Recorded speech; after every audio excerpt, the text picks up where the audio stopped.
It needs micro-irrigation. It needs. There is plenty of research to do. Can you please, the FAO representative, tell us what you do in this field? The third area is obviously water. Water is part of food. There is no mentioning of the water aspects or water problem in all this observatory. You eliminated this purposely, or why are you not including the water problem, which is obviously much easier than the nutrition problem? Thank you. Thank you very much for your 3 questions, sir. I think that in addition to the 2 panelists you particularly directed them to, I'm sure that some of the others would like to intervene on those points. Let me take first Anna-Maria and then come to you, sir, and that will be our circle of 3 questions, sets of questions, and I will take it back to the panelists. Mine, more than a question, is a reaction to Mr. van der Weijden request or a question on the claims on the right to food. In fact, FIAN and many partners at the national level have been trying to bring cases in different countries, especially in Latin America, but we have 2 big challenges.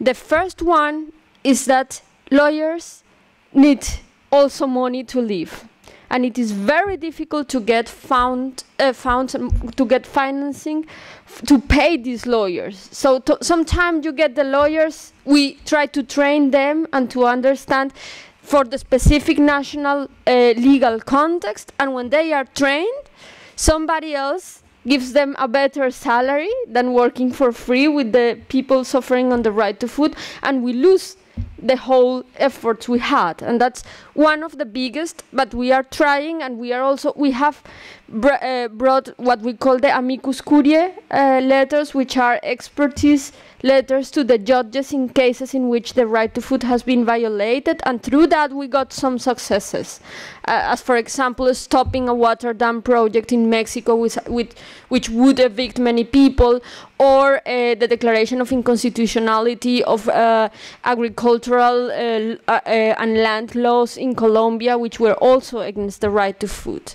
And the second problem is what Flavio already mentioned. People are killed. So you have a lawyer who is good, who bring the case to the court, and like in Honduras, who has a very good decision, and then he's killed. And that's why we have to organize ourselves to be able to protect and to give us the support to these people and to avoid this criminalization. Thank you. Thank you. So that's a partial response to your questions, but we will take up the others from the panelists. Yes, I understand. I understand. Please, sir. Gilles Soulac, journalist. May I speak in French? Is it possible? Does everybody understanding? No, you don't understand anything. Yeah, that's why. Thank you. I will try to ask, because one of the questions is especially for you. When a state is selling his ground, agricultural ground, to a multinational or to another state, we can speak about Madagascar with Korea, South Korea, about almost 80%, but it's everywhere in the world, Central America, South America, India also, and Africa. What are the laws to protect that? International laws. Does it exist or not? That's a very important problem right now. My second question is, how can we imagine the competition in countries when some of countries, they can sell, like the story in Congo with the chickens, like you can sell the chickens from France, they get some subvention to produce their chicken, and they sell a low price than in the country. So how is it possible, and what are the legacy possibilities? I hope you understand. Is it all right? All right. And my last question is about the genetic organism modification. I know Seralini professor who proposed the last reports. And how is it possible that so much the possibility... excusez-moi, je suis obligé de la poser en français, c'est trop difficile pour moi. Donc j'ai travaillé avec le professeur Gilles-Éric Seralini qui vient de sortir une étude sur la problématique des OGM. Ma question est la suivante, donc sur la semence, puisque vous n'avez pas forcément abordé le sujet, sur la semence qui est une vraie problématique aujourd'hui, entre les hybrides du début du siècle, les modifications des années 50 et aujourd'hui les OGM.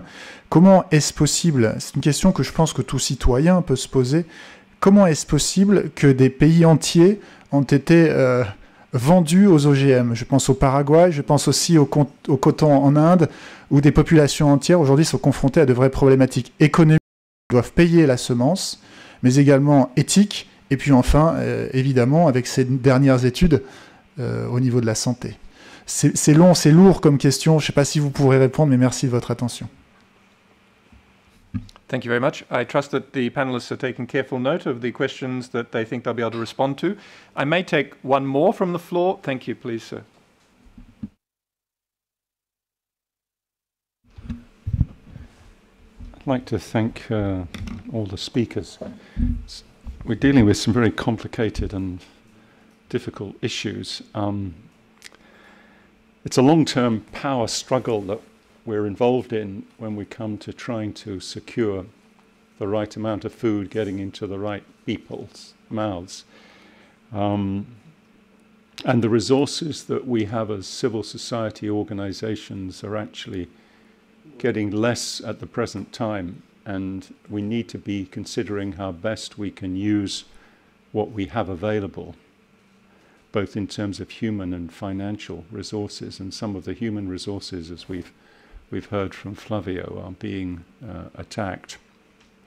We need to decide how best to prioritize what we do in the short, medium and long term, how we best use the time and energy that we have, and how we support one another in that struggle. Because I think in terms of the one thing we can do is to cooperate more than perhaps we have done in the past.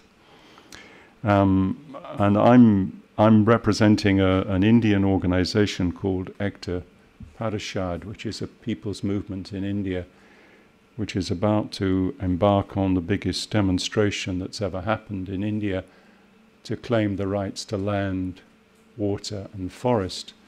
There will be 100,000 people starting a march from Gwalior to New Delhi, starting on Gandhi's birthday on the 2nd of October. They will sleep on the road each night. They will eat one meal a day on that road.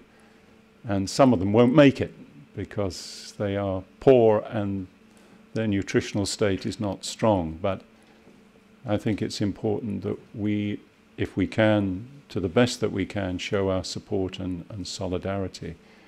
An Indian journalist pointed out recently that it took the Indian government 2 hours to respond to the financial crisis in Mumbai. The Minister of Finance was there in 2 hours.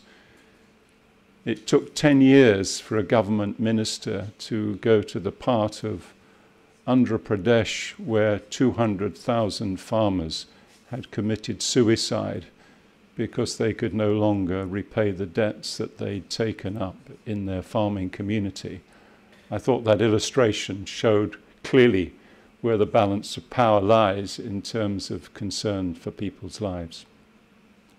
So my real question is how better can we as civil society, I'm not quite sure I always approve of the use of civil society as a term, but the NGO community respond given the extreme difficulties that we're facing at the present time in terms of finding adequate resources to struggle both nationally and internationally. Thank you. So I'm going to take this back to the panelists now, starting from this end of the table, and invite Lalji to start the responses and then work to this end of the table. Please, Lalji.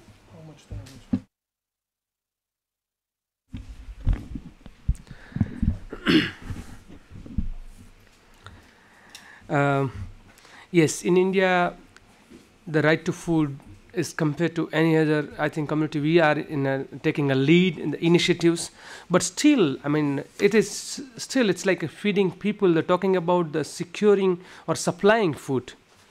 I mean, at the same time, I mean, social movement in this particular aspect are very strong, and in right to food we are demanding that just do not talk about the supplying food to the community. They also need to discuss and have a clear-cut policies on food sovereignty. So that is, I mean, still it is like with that different perspective. And I think good thing happened in India recently, and that is all credit goes to the social movement, is right to food, right to information, and right to work. They all came together in a like within a 3 years of span, and it is supporting each other. Yeah, I mean, there are many things which other country can learn from, but there are still the gaps, particularly on means of production. Laws to protect the land, I'm not very good in that, because international law, but still what we know is that we have a UNDRIP, United Nations Declaration on Rights of Indigenous People, and they describe very clearly that the indigenous community, even though the land title is not given, but they have a rights over the natural resources. And recently in voluntary guidelines on land tenure rights, it's also there. And there are many other declarations. I think the Prabhu can give a better clarity. But these are all guidelines, and these are all treaties which gives kind of like guidelines to the government, the national government, but land is always the national and the state level issue. And state, at the same time, they are signing on vigilante and voluntary guidelines, and at the same time, they are changing their land policy at the national level. Like India, we have LARR, that is the land acquisition and rehabilitation, the policy, and that is going against what they have signed in UNDRIP and what they have signed in the voluntary guidelines on land tenure rights. So the nation is acting on their own. Sometimes they do not consider this. That's the matter of the fact today. Thank you very much, Lalji. Let me come now to Mr. Udamid. The right to food has a very long history. It was actually included in the Covenant to the Economic and Social Rights in 1967, which is part of the Human Rights also Declaration applying to the economic and social rights, but was never implemented. As you know, it's very difficult. The passage between the international treaties to the national regulation requires generally from the states that they adopt these treaties and they enforce them through usually issuing decrees and so on that allows this treaty to be fully implemented. If that doesn't happen, then even the country has signed, and sometimes even it has ratified, it remains a declaration, but very difficult to implement. This is why the decision of the Supreme Court in India is extremely important. Although it refers to the voluntary guidelines, which as we spoke today, are simply voluntary. FAO has been trying to make them abiding to all the states, but no consensus could be reached, and at the end, the consensus was to have the voluntary guidelines on the right to food, exactly as we have now voluntary guidelines to the governance of land tenure, which means still it will be implemented in a differentiated way by countries, and there will be some room of maneuver for countries to apply them the way they believe suits their own interest. So we have clearly here a gap in terms of international law and in terms of enforcement. And this is why the more decisions like the one the Supreme Court of India has taken are actually implemented, the more this right to food will become a reality that each individual, each community around the world will raise to ensure that it have access to food, especially when food is available. Regarding the guidelines for the land, the governance of land tenure, it's certainly a big leap forward because there is a consensus at least on some key principles. And one of those key principles is that any land acquisition should not hurt the interest of the community that lives in that land. And any investments that are implemented should make that community better off after than before. So how each country is going to implement this particularly and to take the appropriate mechanism to ensure that whenever large land acquisitions are made, still the indigenous population will not leave its right to work, will still have access to income, will benefit from the infrastructure, and sometimes from the accompanying measures such as training and extension and so on. That's, of course, to each country to implement. But again, the vigilance, I think, of the civil society, and this is why the FIAN here and others are extremely important, and the networks that are monitoring the implementation of these policies are extremely important. The vigilance is to ensure that there's tools that have been approved by all the member countries are not at the end bypassed. As FAO, as you know, we belong to our countries, to our member countries. They are the ones that dictate what we can and we should do. We make the proposals, but at the end, it's the countries that decide. Thank you. Thank you, Mr. Ould Ahmed. Hujet, your turn. Merci beaucoup. Je crois que mes prédécesseurs ont pris un certain nombre de questions. Je tournerai autour du cas du Congo, qui revient comme le cas du Burundi du tout à l'heure. Quand nous avons des dirigeants qui ne veulent pas prendre leurs responsabilités pour jouer le rôle régalien de l'État et qui, face à l'argent, succombent, c'est les conséquences. C'est les conséquences. Elles sont directes sur les populations, puisqu'on produit ou on élève au niveau national et on ne peut pas protéger les droits de ces éleveurs ou de ces paysans contre l'argent qui vient frais par rapport à l'importation des produits congelés. Je crois que c'est encore de longues luttes qui vont se poursuivre au niveau des populations. Au Cameroun, ça se mène. En RDC, ça se mène. Et je crois que notre réseau en RDC, par rapport au lancement du Watch, a une conférence de presse à faire. Et j'ai vu transparaître dans le sujet qui va être abordé autour du droit à l'alimentation, les questions des importations qui viennent fragiliser tous les efforts que fournissent les producteurs et les éleveurs. Donc voilà un peu ce que je puis dire par rapport à la question qui a été posée. Tout compte fait, nous continuerons de lutter, nous continuerons de nous mobiliser, mais n'oublions pas aussi qu'au Sud aujourd'hui, nos gouvernants ont commencé par intimider les défenseurs des droits humains.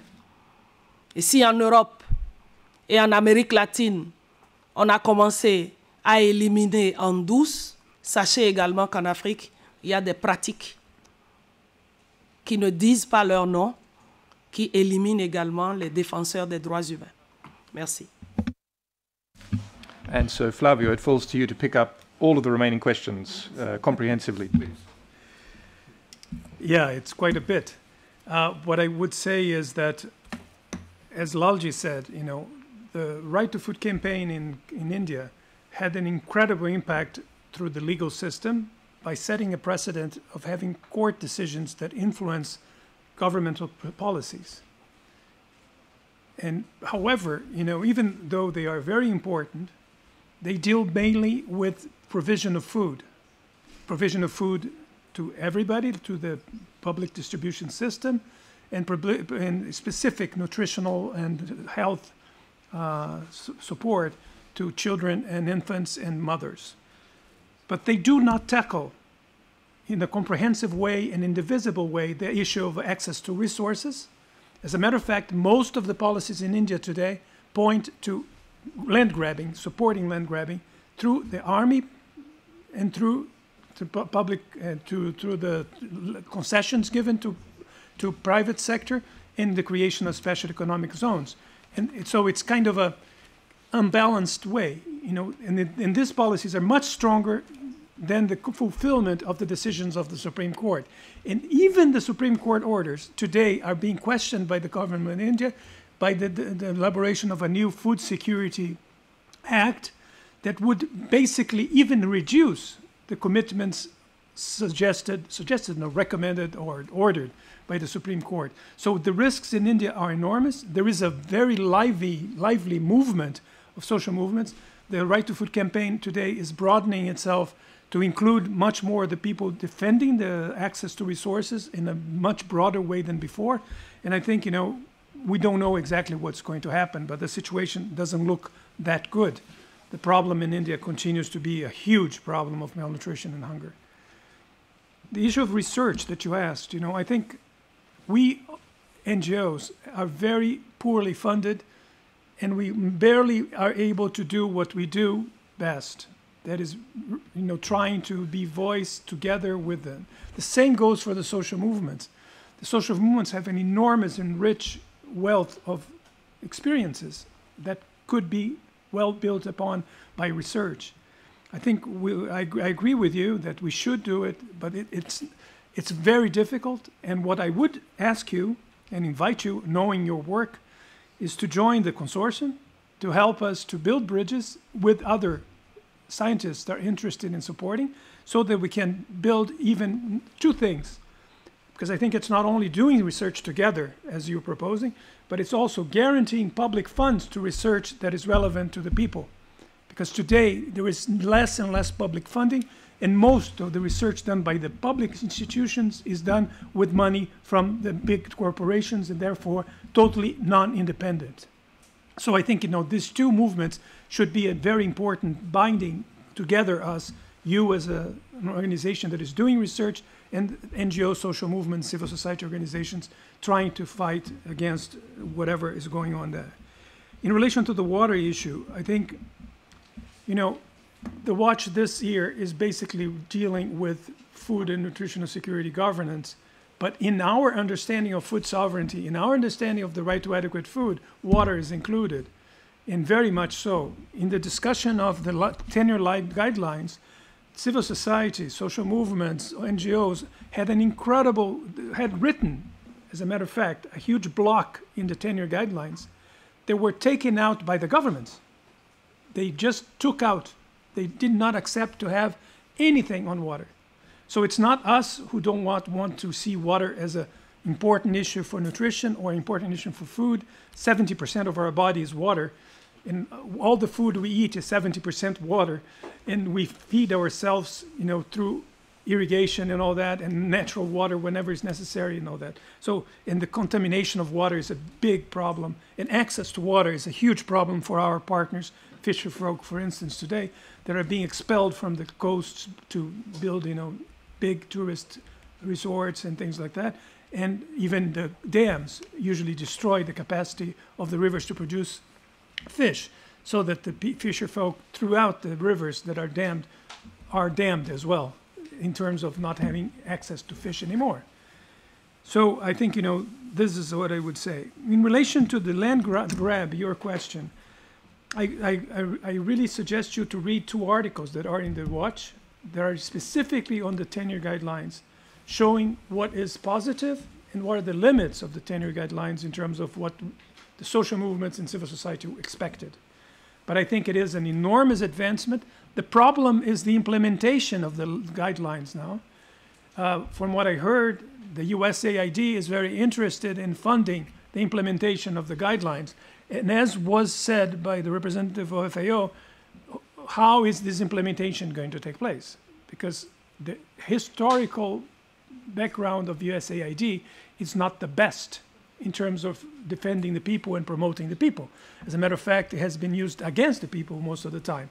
So this is some of the dilemmas we have. I'm not going to go into the dumping. I think, she tried to answer, but I think it's one of the biggest problems civil society and social movements, and especially small farmers and producers, have been fighting against.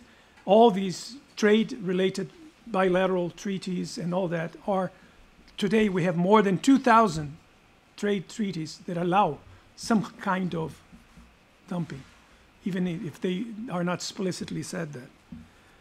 In relation to GMOs, this is one of the big issues as well for the watch, for all our partners.